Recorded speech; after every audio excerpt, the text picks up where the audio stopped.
Hello and welcome to the Divorce to Bliss podcast. Here you will learn all things related to healing from divorce, mind, body, and spirit, so you can create a beautiful new life filled with happiness. I'm Rachel Ruby, author of Divorce to Bliss, divorce coach, speaker, and attorney, and I'm so glad you found me here.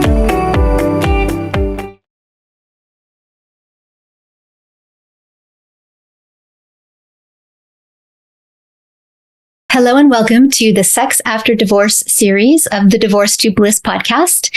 I'm Rachel Ruby, and in this series, I speak with sex and relationship experts who are the top in their fields when it comes to understanding sexuality, sensuality, body perception, arousal, intimacy, and the fear of sex after divorce and how that plays into all of those.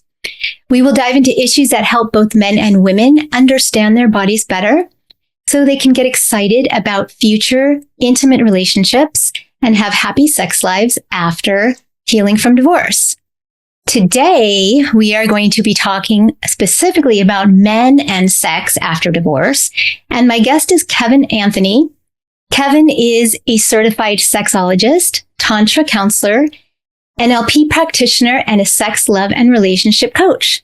For over 10 years, he has worked with men, women, and couples to have stronger, happier, and more loving relationships and the best sex of their lives. He's also the host of the Love Lab podcast, co-creator of the popular YouTube channel Kevin Anthony and Celine Remy, and the co-creator of the online course series Power and Mastery, which is a complete men's sexual mastery training to develop a man's stamina, boost his confidence, and enhance his sexual abilities. So welcome, Kevin, to the podcast. I'm so excited to have you here. Thanks for having me on. Yeah, thanks for being here. So let's jump in and talk about sex after divorce with mostly men, and we'll do some comparing as well. But in general, men and women tend to approach sex and dating after divorce in different ways. At least that's what I've discovered and seen in my work. And what are some of the common male perspectives on sex after divorce and dating? Well, one of the big things that tends to happen is like if you've reached the point where you're now divorced, that usually means that something was not going well in your relationship. And when your relationship isn't going well, that usually means there's not a whole lot of sex happening, right? Because people who don't really like each other or don't get along don't tend to have a lot of sex. So what tends to happen is, okay, here a man is, he's now newly divorced, but he probably hasn't had a very fulfilling sex life in a year, 2 years, 3 years, 5 years. Sometimes I hear 7 years, 10 years, right? So there's been a lot of time where his sexual needs and desires have not been met. So now all of a sudden he's free of that, right? And it's like, woohoo, let's go have all the sex we can possibly have. And that is a phase that I hear a lot of divorced men tell me that they go through. This phase of like, I'm finally free. I can have all the sex I want. They've got opportunities now because of the technology available that just brings this constant stream of people into their sphere where they get to have a lot of sex. And I think the way that that's different from the way women tend to approach it is that in that context, the men are kind of like, I need to do those things that I never got to do in my marriage, right? I need to go be with the woman who has a high sex drive. I need to go have the threesome. I need to, do the sex positions and sex things that my wife would never, do with me, that sort of thing. And that's kind of their mindset initially. Whereas I think women, when they come out of divorce, they still want to have sex. And I still, work with some women who are post-divorce who are having a fair amount of sex, but they're having sex from almost a different mindset. And that mindset is like, I'm looking for the next partner, like finally the right partner, like the one who can show up for me the way my previous partner didn't. Whereas the men often are more like, I want to have experiences, right? So obviously that can create a problem in the post-divorce dating space because you have men who aren't necessarily looking to commit and be, tied down again, as they'll sometimes say it, right? Whereas you have the woman on the other hand who's like, hey, I'm dating you. I'm opening myself up to you. I'm having sex with you because I think you are a potential partner.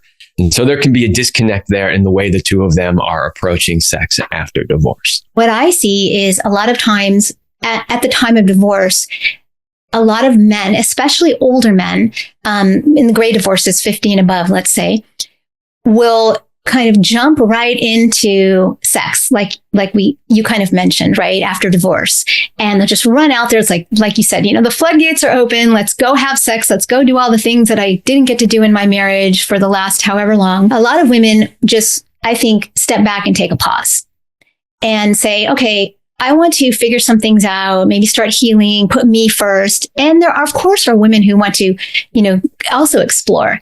But I see a lot more women who really want to just take a pause and figure some things out first before they jump in. Also, I think within this realm of the men tending to jump in more, you'll see a lot of men in kind of those older ages who will start to date the younger women. A lot of them even maybe women who could be their daughter's age. And why do you think that is? Oh, that's a really great question. Okay. I know that this is true for women to some extent also, but I don't know if it's quite as much. You can tell me after I answer this. But as a man, even though we're older, we don't necessarily see ourselves as being older. In other words, when we're looking at, potential women we could date, like we will see younger women and think, yeah, I could date her, right? Like sometimes we have to look in the mirror and get a real reality check that, I'm old enough to be your dad kind of thing. But our mindset is like that. Like we are still thinking many times when it comes to, sex, like we were still a lot younger, even though we're not. So part of it is kind of that. Whereas, women might be a little bit more realistic about like, is that really going to work? Where men is just like, she's beautiful, she's young, I can, why not? Kind of thing. Yeah. But so, I mean, that's part of it. And then, part of it also is what I just said, which is I can, why not? Right. So like in their marriage, maybe, if their wife, because a lot of people, especially if they get married younger, their spouse tends to be about the same age as they are. Right. Mm-hmm. But so you grow old together. That's kind of usually the way it works. But now you end up divorced. Right. And you're like, well, I could have sex with, this beautiful young thing with this perfect body and, blah, blah, blah. So why not, like, because I can kind of thing. So I don't think that they're often thinking long term when that happens, because the reality is long term, those types of relationships don't tend to last. They just don't. There are exceptions. I know a few, where there's huge age differences and it does work, long term, but they are absolutely the exception. There's a lot of difference. There's, growing up in multiple decades apart creates a lot of differences as far as, what you're used to and what your background and references are and that sort of thing. But maturity levels, the difference in maturity levels is really huge. Where you're at in life and what you want out of life, right? So whereas somebody who's older is like, hey, I've already raised 3 kids. I don't like, I'm done with that. I'm on the tail end, or I've halfway paid my mortgage or whatever it is. Like I'm wanting to slow down with having to work so much. Whereas, somebody who's younger is like, oh, I want to have 3 kids and I want, the next thing. And I'm not ready to slow down. And I want to go trekking across South America, whereas, the older person may not necessarily be wanting to do that. So the reality is even though they can, even though they're still very much attracted to the younger women, long term, it doesn't really work out, but they're not necessarily thinking about the long term when they enter into those relationships. So in other words, there will likely be, for some or most of those men, some point where they say, hey, this isn't going to work long term. For example, if you're 50 and you're dating a 22 or 23-year-old, and that young woman wants to start family, and you've already, like you said, raised 3 kids, and you're thinking, no, I'm not going there at this age. I'm not, doing the diaper thing and all that. And so, or it could be other things. It could be maybe wanting more of a connection, like you said, and those younger women haven't really lived life as much. They don't have the experience and the wisdom that, say, an older man may have after having been married and raised a family and worked all these years, etc. So at some point, it seems like some of these men will probably stop playing that the young person, and not all of them do. I know some who haven't too, but do you think that that's? I've had some women tell me that I've gone out with these men and they've dated so many people, and they've told me like a lot of them have been younger, but now here they are dating kind of closer to age, same age, or maybe 10 years younger. So do you think that at some point the majority of those men are going to want that deeper connection and want to seek out maybe partners closer to their own age? Yes, I do think that the majority of men, that is the case. Now, there's always outliers, right? So, you and I talked before this when we did our little pre-interview call a little bit about, there's some men that just want the beautiful young thing on their arm because it's like a status symbol kind of thing. So for those men, okay, they're the outliers. They're not that many of them that are, wealthy, famous, successful, whatever, that they just want that. They're the outliers and they're probably not going to change. But for the overwhelming majority of other men, I do think that eventually they start to realize that that's not fulfilling all the needs that they really want fulfilled. It may fulfill the need for sex. It may fulfill the need for something beautiful to look at. But as we know, those things do not make a successful long-term relationship. Are they components of? Yeah, but they're not the full picture. And I think eventually they start to realize that. And I hear this from men that are in that space. They're like, and I've heard all kinds of interesting ways for describing it. Like one guy said, yeah, right after I got divorced, I was out there sticking and moving, which is like a term from sports, Another guy was, what was his? I can't remember. It was in my head a moment ago, but he had another term for exactly that idea of like going out there and dating a whole bunch of different women. But both of them eventually realized that they weren't fulfilled with those activities. And when they finally met somebody that they really connected with, they both ended up getting married. These are just two people I've spoken to recently in the last month, which is why they're on the top of my head.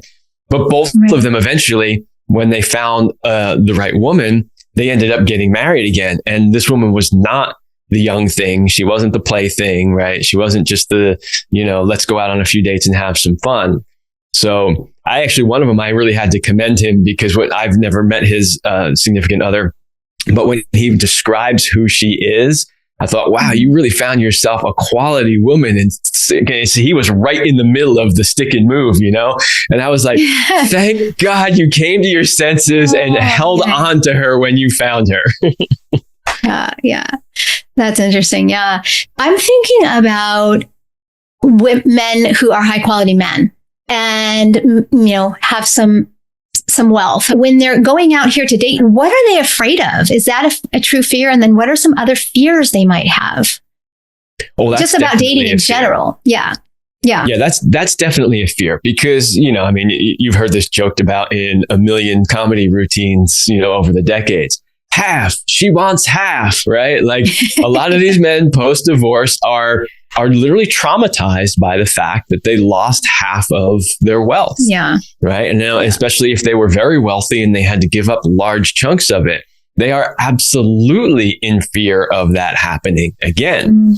And, there would, a wise man would have some hesitation about dating a woman significantly younger than him if he were successful and wealthy, because he would have to be questioning her motivation. Now, that doesn't mean that every young woman that's attracted to an older man is doing so for the money. I have seen instances where some women are just attracted to older men, and they've been attracted to older men who literally didn't have any money at all, and they were still in relationships with them. But again, those are the outliers. So, as a wealthy, successful man, I would be asking that question. What is the real motivation behind it? And I would be cautious about that for sure. So that, if there are any post-divorce men, listening to this, like, if you hadn't thought about this is something that you should think about. Like, if you've got all these beautiful young women throwing themselves at you, be cautious. Ask good questions. Yeah. Take time to get to know who they are and find out what their real motivations are. Be careful when having sex, or you might end up with, an extra child you weren't planning on, and now you are financially tied to this person for the rest of your life, right? These are valid concerns. So those are definitely valid concerns for sure. When it comes, what I see most often though, if we want to talk about fears, like what are men's fears when they are getting back out on the dating scene post-divorce, the biggest fears that I see is, number one, it's, I haven't been out there in so long, I don't even know how to date. Like that number one fear that comes up, I don't even know what to do. Right. And they're on all this new technology that they're not used to, and they're not even sure how to use technology. And then they don't know what to put in their profile, and, all this stuff. It's like they really stress over this stuff. So ladies, if you think you're stressing over it, realize the guys are stressing over it also. There's a legit fear of just not knowing how to get out there, how to date, how to meet people. So that's one fear. Another fear is, okay, they've met somebody now. They've gone through that process. They've gotten over the fear and the hump of, how do I get out there and how do I meet somebody? Now I'm meeting somebody and it's like, okay, this might lead to sex. Well, in many cases, I haven't had sex in years. Am I even going to be good at it? What if we have sex and I'm not good at it, and then she doesn't want to see me again? I mean, that's a legit concern that a lot of men have. So the thing is that one of the big differences for women versus men is, for women, you can pretty much perform, or at least fake performing, and get through it, right? But for us, we can't fake it. Like, if we don't get an erection, there's no faking that, right? If we ejaculate too early, there's no faking that. So like, the performance is really in your face. Whereas for women, if she's, maybe, she might be a little unsure about whether or not she'll lubricate, whether or not she'll open up enough, but you can either kind of fake it, or you can, use lube or other things to kind of get you where you need to go. Whereas for men, if he can't get it up, he can't get it up. And there is literally nothing scarier for a man than being in that situation and not being able to get an erection. So that's a really big fear. So, obviously performance, right? That is a huge fear for men when it comes to getting back out there again. And performance is, as I said, potentially, can he achieve an erection? And then the other is, can he last long enough? Right. And then, of course, there's always the general, will she think I'm good? Because every man wants to be good at it, and especially if this is somebody he's interested in and he wants to see again, he's going to want her to want to do it again. So those are some of the top fears when it comes to dating and sex after divorce. Yeah. So can I piggyback on that question about the fear of performance and ask, I mean, maybe if you have, what can a man do if he's afraid of that? Are there any tips or a tip that I know you coach a lot of men on this, but is there anything you can share with the listeners and the viewers and what they can do in that situation if they're afraid of that? Yeah. There's actually quite a few things that a man can do. So, number one is, the more concerned or stressed you get about performance, the more likely your performance is going to be bad, right? Because stress actually will help create poor performance. So the first thing is don't stress over it. Like, you've got to learn to relax. You've got to calm your nervous system down. So in order to achieve an erection, we need to be in our parasympathetic nervous system. If we're stressed, we're not in our parasympathetic nervous system. And therefore, the chances of achieving an erection are a lot less. Another thing is, a lot of men will have trouble having this conversation because they don't want to admit this to women that they're with. But I think a really great way to get sort of past this fear and stress about it is to simply have a conversation. There is nothing, unmasculine about saying to a woman, hey, I'm just out of, a 7-year long stint of not having sex. Like, I was in a sexless marriage for 7 years. Like, I just want you to know that it's been a long time for me. And it might take me a little time to, get up to speed, to like, kind of get back in the flow again. There's nothing wrong with that. It doesn't make you less of a man if you share that. In fact, hearing that on the other end will probably make her feel a lot better and reassure her, because she's probably feeling the same way, first of all. Yeah. So instantly she's like, oh God, it's not just me. Right. Right. And at the same time, yeah, that's an icebreaker. Exactly. And at the same time, it shows to her that, one, you have an awareness, but two, you have the ability to communicate these things, which is going to be a huge green flag for her. Oh, wow, he was able to actually share that with me, right?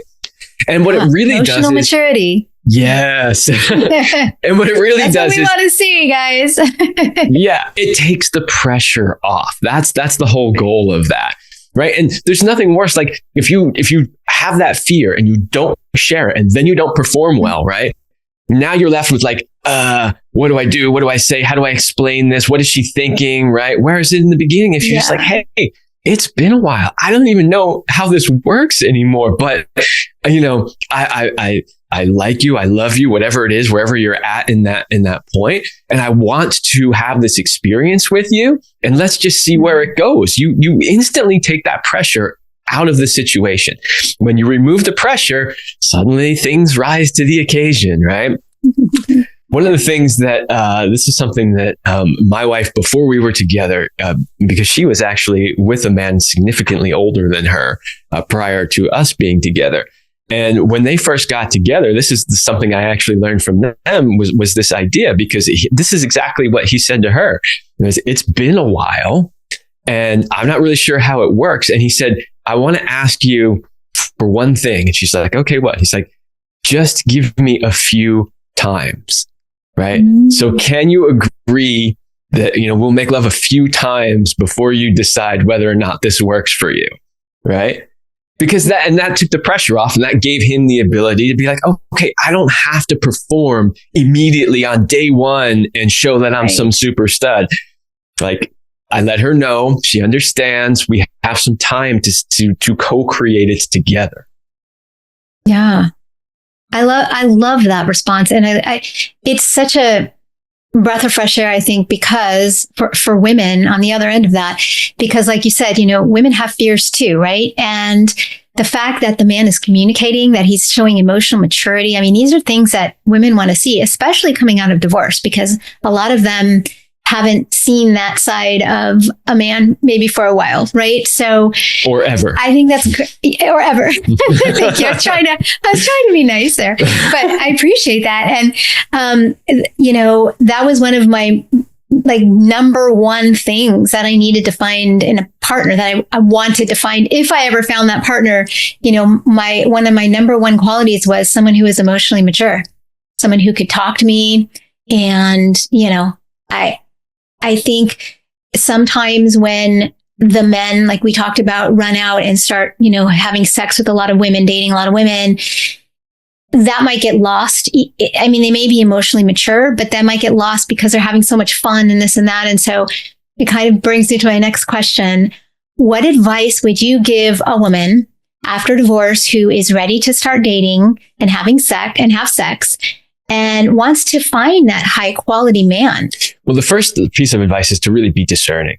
Like you really have to be discerning. And there's this tendency for both men and women, this post-divorce, you were in an unfulfilling relationship, and now you've got all these opportunities. It's like, hey, I'm going to take advantage of them. I'm going to go here. I'm going to go here. I'm going to go here. I'm going to try this. I'm going to try this. I'm going to try that. And I would say, number one is to just be more discerning. Just because you have all those opportunities available doesn't mean you have to take them. So do a better job of vetting from the start. The second thing is trust your intuition, ladies. Trust your intuition. It is almost always spot on. Like, it's your superpower as a woman. It's your intuition.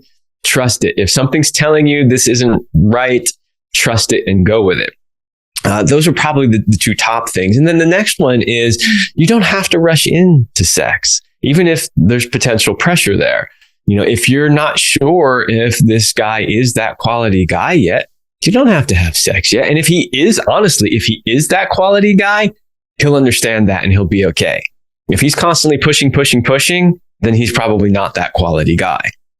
So Do a good job of discerning, trust your intuition, and take the time to develop the connection and get to know who he is. And there's no rush to jump into having sex.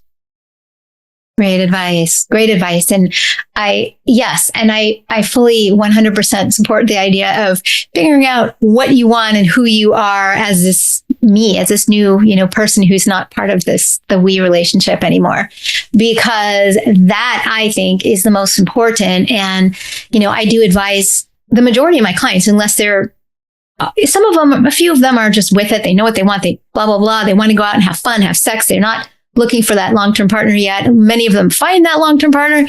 But for those who are just scared and this and that, I say, take the time to just heal. Take the journey. Go on the journey. There's so many great things you can do for yourself. Put you first now. There's no one you have to take care of. You can just put you first. And then you'll come from a place of deep knowledge of you. And that always is going to help going into the dating scene. Yeah. I mean, this would be advice that I would give to both men and women, which is, take some time in between and heal yourself. Because the reality is, if you haven't healed what caused the previous relationship to be a train wreck, then you're just going to end up in future train wrecks. Right. So taking the time to really heal, learn whatever you need to learn, heal whatever you need to heal, become the term I use is become the best version of yourself. Right. So that when you do find that right person, you're coming into it from a place of wholeness, right? From a place of being healed. You will have a significantly higher chance of having a successful relationship if you do that. Yeah, I agree. And I use all those same terms. And it's the whole law of attraction. If you are in that space where you are the best version of yourself, your highest version, and you've done the work on you, and you know what you want, you know what you need, and you go out there, you're going to attract a totally different partner than you most likely would have had you gone out the moment you got a divorce and said, "Oh, I'm so scared. I don't want to be alone. I'm going to go find a relationship." And a lot of those women who are at that point find the same type of partner that they just left in the marriage. So definitely. Because it feels comfortable. It's what they're used to. Comfortable. And ladies, if you're going out there from that perspective of, I'm, sort of scared and alone and need a man, you're most likely going to attract the kind of man that, kind of wants to be the controller, right? Like who wants to swoop in and take control over you and your life, which is probably not what you're looking for. There's power in that pause. There's power in just taking a minute. And I think for women, the fear, going back to the fear thing, the greatest fear for women is being alone. And maybe I assume that's one for men too, but being alone and then a financial fear. So I always say being alone is an amazing thing. If you can learn to be alone and be with yourself and enjoy yourself, then you're going to be a much better partner when you're ready. Absolutely. When my wife and I first got together, we'd been dating for a while, and I don't know, I don't remember how many months into it was, but at some point she had expressed interest in wanting to move in together, which I was totally open to. I was like, okay, yeah, I'm open to that. I mean, I was already in 100% at this point anyway.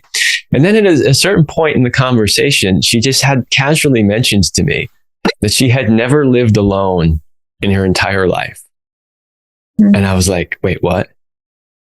And she's like, I've always been with a partner, or, when I was younger, with my family or whatever. And I was like, okay. And she was currently, because she had, prior to us being together, she had separated from her previous partner, and she was living alone for like a short period.